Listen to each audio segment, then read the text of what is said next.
Oui ou non, deux petits mots qui ont divisé l'Écosse. Le référendum sur l'indépendance a animé toutes les discussions dans les pubs et les foyers ces 2 dernières années. Un scrutin qui suscite les passions. Les sondages montrent le oui et le non au coude à coude et 97% des électeurs ont prévu de voter. Philippe Barthélemy tient un café à Édimbourg. Pour lui, l'Écosse doit faire cavalier seul et l'occasion est trop belle. Le moment est venu, dit-il. L'Écosse a attendu des décennies avant d'en arriver là. C'est une occasion en or, nous pouvons le faire et nous devons le faire maintenant. Sa nièce, Sarah, est étudiante et elle a d'autres idées pour l'avenir de son pays. Ce n'est pas que je pense que nous ne pouvons pas être indépendants, dit-elle, c'est juste qu'à mon avis, c'est pas le bon moment.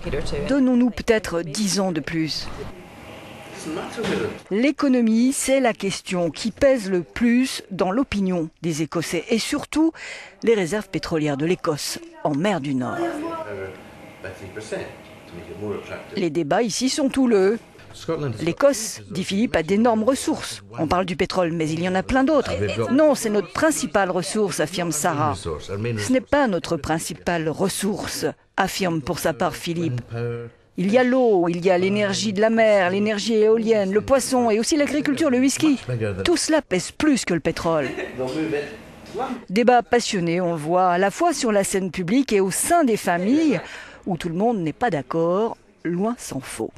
Il faut dire oui, il faut dire non. Alors évidemment, ça crée de grosses divisions, affirme Philippe.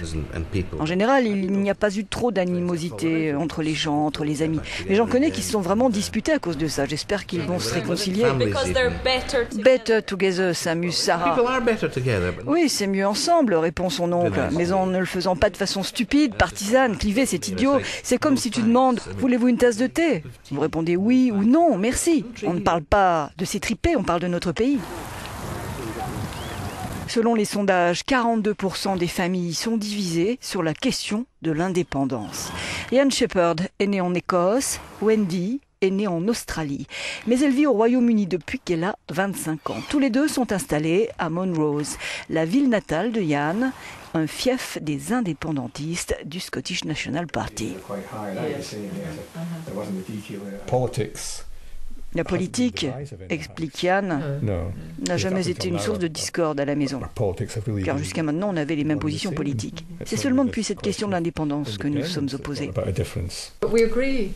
Nous sommes d'accord sur beaucoup de choses, ajoute Wendy. Mais l'éventuelle sortie de l'UE, ça m'inquiète. Et des gens comme Nigel Farage me dérangent beaucoup. Nous avons les mêmes vues sur la façon dont nous aimerions voir la société fonctionner, explique son mari.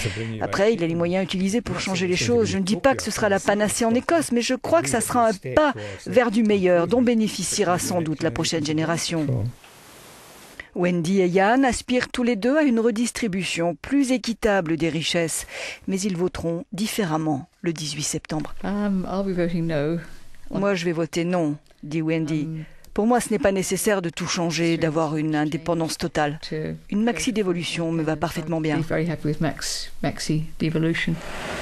Quel que soit le résultat du référendum, les divisions resteront, sans doute.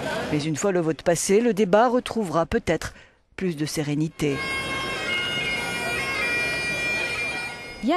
Oui ou non? En Écosse, c'est la première question qu'on pose au pub, au travail ou même à son mariage. Entre enjeux et émotions, la réponse a divisé la nation. Après 2 ans de campagne, famille, amis, collègues de travail seront heureux, le vote passé, de laisser un peu de côté la politique. C'est ce que conclut Joanna Gill, notre correspondante à Édimbourg.